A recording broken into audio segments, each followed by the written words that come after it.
دیکھو دو چیزیں ایسی ہیں جس پر اس کو اسلام دشمنوں نے فوکس کیا ہوا ہے. یہ جو ابھی آزادی ڈے منایا گیا نا پاکستان میں, میرا جسم میری مرضی, بہت زیادہ اس پہ پیسہ لگ رہا ہے. یہ کیا ہے؟ نکاح کو ختم کرنے کے لیے. جب نکاح ختم ہوگا تو والدین اولاد کا رشتہ ختم. جب والدین اولاد کا رشتہ ختم تو بہن بھائی تو پھر والدین کے بعد آتے ہیں نا. جب بہن بھائیوں کا رشتہ ختم تو بھتیجے, بھانجے, خالے, خالہ, پھپھی, چاچا, ممانی, یہ سارے رشتے کیا ہو جائیں گے؟ ختم. پھر آپ میں سے ہر شخص اخپل طریقے سے زندگی گزارے گا. پشتو بھائی بیٹھے ہوں گے, سمجھتے ہیں نا.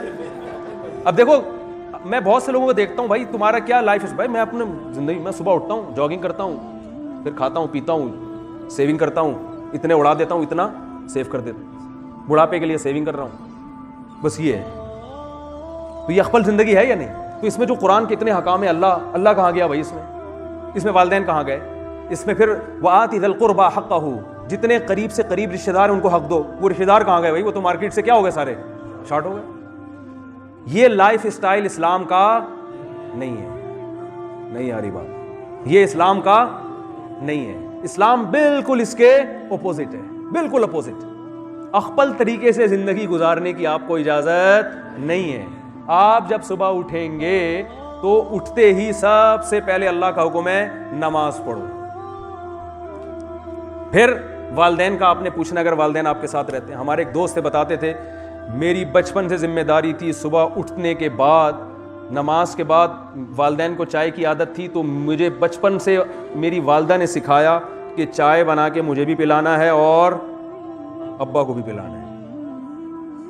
ماں باپ ایک تو خدمت سکھا ہی نہیں رہے ہیں اپنی. جب بچہ سمجھدار ہو گیا تو اپنی خدمت کس سے لینی ہے آپ نے؟ اولاد سے, تاکہ اس کو خدمت کی عادت پڑے. تو کہتے ہیں اب تک پلا رہا ہوں میں, حالانکہ ان کے اپنے بچے ہو گئے, اب تک پلا رہا ہوں. وہ حدیث میں آتا ہے نا, رسول اللہ, بس یہ حدیث سنا کے میں بیان ختم کرتا ہوں. رسول اللہ صلی اللہ علیہ وسلم نے ارشاد فرمایا کہ پچھلی امتوں میں 3 شخص تھے جو کسی غار میں پناہ لینے کے لیے گئے اور پتھر اوپر سے لڑکا اور غار کا دروازہ بند ہو گیا. دھکا دے رہے ہیں تو وہ پتھر ہلنے کا نام نہیں لے رہا. اب نہ ہوا ہے نہ روشنی ہے, موت یقینی ہے. تو اب تینوں نے کہا کہ بھائی کسی نے کوئی اچھا عمل کیا ہو تو اللہ کے سامنے پیش کرتے ہیں, تاکہ اللہ اس عمل کی لاج رکھ کے آج ہمیں اس موت سے نجات دے. بھوکے پیاسے مرنا تھا انہوں نے. ایک نے دعا مانگی, لمبی حدیث ہے میں بہت مختصر کر رہا ہوں. ایک نے دعا مانگی, اللہ مجھے فلاں اپنی چچا بہن سے عشق تھا اور میں اس سے بدکاری کرنا چاہتا تھا, وہ نہیں مانتی تھی. ایک دن قحط پڑا, وہ مجبور ہو کر میرے پاس آئی اور مجھے کہنے لگی کچھ راشن دو. تو میں نے کہا اس شرط کے ساتھ دوں گا کہ مجھے بدکاری کرنے دے. جب مجھے مکمل اس پہ قدرت حاصل ہو گئی, اس نے مجھے اللہ تجھ سے ڈرایا کہ اللہ سے ڈر. تو عین اس وقت جب مجھے اس پر قدرت تھی اور سالوں سے تمنا تھی میری, میں تیرے خوف سے پیچھے ہٹ گیا. اللہم ان کنت فعلت ذلک ابتغاء وجہک فاکشف عنا ما نحن فیہ. اب دیکھو یہاں پر کوئی لا ہے, قانون روک رہا ہے اس کو, ہے بھائی, اس برائی سے. قانون تو اس کو برائی نہیں ہو سکتا ہے, قانون اس کو برائی نہ کہہ رہا ہو, لیکن اللہ کا خوف ہے, اسے پتا ہے بھائی یہ جرم ہے. اے اللہ میں تیرے خوف سے پیچھے ہٹ گیا. ان کنت فعلت ذلک ابتغاء وجہک فاکشف عنا ما نحن فیہ. اے اللہ اگر میں نے تجھے خوش کرنے کے لیے یہ کام کیا تھا تو جس مصیبت میں آج میں ہوں تو اس مصیبت کو ہم سے دور کر دے. حدیث میں آتا ہے پتھر تھوڑا سا لڑک گیا. دوسرا شخص تھا, اس نے یہ کہا کہ میرا فلاں مزدور تھا, اس پر میں انشاءاللہ کبھی تفصیل سے اس حدیث پر بیان کروں گا, بہت علمی نکات ہیں اس حدیث میں. اس نے کہا اے اللہ میرا ایک فلاں ملازم تھا جس کو میں نے اجرت نہیں دی, وہ لڑائی ہو گئی, چلا گیا اجرت لیے بغیر. اس کی اجرت کو میں نے بزنس میں لگایا, وہ بزنس پھلا پھولا اور بھیڑ بکریاں وہ سینکڑوں کی تعداد میں. کئی سال کے بعد وہ آیا, اس نے کہا میرے پیسے دو مجھے. تو میں نے کہا یہ سارا تیرا ہی مال ہے, لے جا. وہ بھی نالائق ایسا سارا ہی لے گیا. گھنے ہوتے ہیں نا بعض لوگ, آپ کو پتہ ہے نا گھنے. دوسرا سوال اس نے نہیں پوچھا, لے گیا.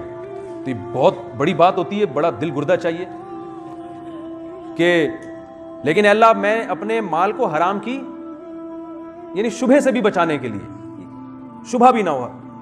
تو اے اللہ اگر میں نے تجھے خوش کرنے کے لیے یہ کام کیا تھا تو جس مصیبت میں ہوں اسے دور کر دے. حدیث میں آتا ہے پتھر تھوڑا سا اور لڑک گیا, لیکن ابھی نکلنے کے قابل نہیں ہے. تیسرے نے کیا کہا, جو اصل میں حدیث سنانا چاہتا ہوں, کہ والدین کی خدمت کی عادت بچپن سے ڈالی جاتی ہے. سمجھ رہے ہیں کہ نہیں سمجھ رہے ہیں؟ اور اگر آپ کے والدین نے نہیں ڈالی ہے تو ان پہ جا کے ملامت نہ کریں کہ آپ اچھا کیوں نہیں ڈالی, خود سے شروع کر دیں. تو تیسرے نے کہا اے اللہ میں بکریاں چراتا تھا, دودھ لے کر آتا تھا رات کو, سب سے پہلے اپنے والدین کو دودھ پلاتا, پھر اس کے بعد اپنے بچوں کو. یہ میری عادت تھی. سب سے پہلے کون ہے بھائی؟ آج بچوں کو اپنے والدین پہ ترجیح دی جا رہی ہے, بچوں کو اپنے والدین پہ ترجیح دی جا رہی ہے. اور یاد رکھو بھائی, بیوی جب اماں سے ملنے جائے نا تو اسے مت روکو. سمجھ رہے کہ نہیں سمجھ رہے؟ میرے پاس کالز آتی ہیں دوسرے کینیڈا سے, یو ایس اے سے, ابا بیمار ہیں, میرے میاں مجھے جانے نہیں دے رہے.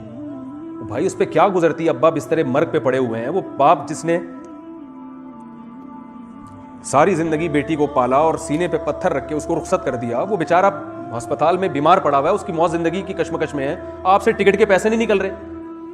تو آپ سوچو کہ آپ کی بیٹی آپ کے ساتھ یہ کرے, کیا گزرے گی آپ کی؟ ایسے ایسے کنجوس لوگ ہیں, اللہ کی پناہ. یہ بہت بڑا جرم ہے. رو رہی ہوتی ہیں عورتیں, فون آتے ہیں میرے پاس, میری ماں کی طبیعت خراب ہے, شوہر مجھے جانے نہیں دے رہا. تو تعاون کرنا چاہیے. تو اچھی عورت ہے جو اپنے والدین کو جس نے یاد رکھا ہوا ہے, جو وفادار ہے, آپ کے ساتھ بھی وفا کرے گی. اور جو ماں باپ کو بھول گئی تو کوئی بھروسہ نہیں ہے, آپ سے اچھا ملا تو آپ کو بھی بھول جائے گی, وہ کوئی بھروسہ نہیں ہے اس کا. خوش ہونا چاہیے. ایک صاحب نے مجھے بتایا کہ میری جب شادی ہوئی تو میری بیگم جو ہے نا وہ رخصتی کے بعد بھی اپنے ابا اماں کو یاد کر کے روتی رہتی ہے. تو یار یہ کیا ٹینشن ہے یار؟ تو میں نے کہا خدا کی قسم بڑی غیرت مند ہے یہ. صحیح ہے نا؟ ظاہر ہے جس باپ نے پالا, جس ماں نے پالا, تو اس کی یادیں نکلنے میں کچھ تو ٹائم لگے گا. اور میں نے کہا یہ اس کی غیرت مند ہونے کی علامت ہے, جب یہ آپ کے پاس رہے گی تو کچھ دنوں میں اس کو جیسی محبت والدین سے ہے ویسی ہی آپ سے. پھر یہ اگر کہیں اور جائے گی, آپ سفر پہ جاؤ گے تو آپ کو بھی ایسے ہی یاد کرے گی. جس میں محبت کا کے سافٹ ویئر انسٹال ہوتے ہیں نا, پھر وہ ہر ایک کے لیے جگہ ہوتی ہے. جس میں نہیں ہوتے تو جب ابا کے لیے نہیں ہے تو پھر میاں کے لیے بھی بولتے کیوں نہیں بھائی, نہیں ہے وہ نہیں ہوگی. پھر اس میں تو پتہ ہی نہیں ہے کہ اچھا کون ہے اور برا کون. آپ چاہ رہے ہیں وہ ادھر آئے اور سب بھول بھلا کے جان چھوٹی چلو, تو وہ پھر کوئی بھروسہ نہیں ہے بھائی. ہاں اچھا بس میں ختم کرتا ہوں بات کو.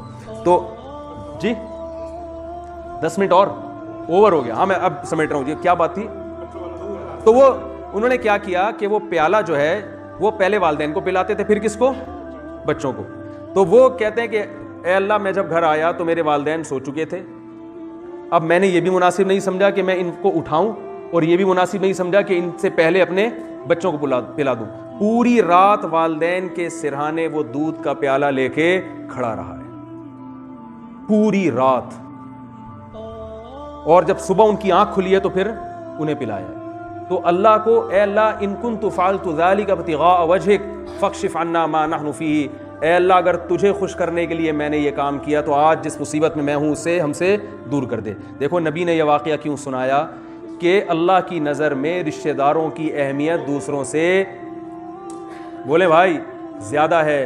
کس قدر خدمت کا ثواب ہے. آج لوگ وظیفے مانگتے ہیں, میں اس ٹینشن میں کوئی وظیفہ بتاؤ, میں اس ٹینشن میں کوئی وظیفہ بتاؤ. تو بھائی خدمت کرو والدین کی, بوڑھوں کی خدمت کرو, بھائی کا خیال رکھو, بہن کا خیال رکھو, اپنے قریبی رشتوں کو جوڑو. تو رسول اللہ صلی اللہ علیہ وسلم نے فرمایا جو چاہتا ہے کہ اس کے پاس برکتیں, اس کی عمر میں برکت ہو, فلیصل رحمہ, اسے اپنے رشتوں کو جوڑنا پڑے گا. اللہ تعالیٰ سمجھنے کی, عمل کرنے کی توفیق عطا فرمائے. وما علینا الا البلاغ.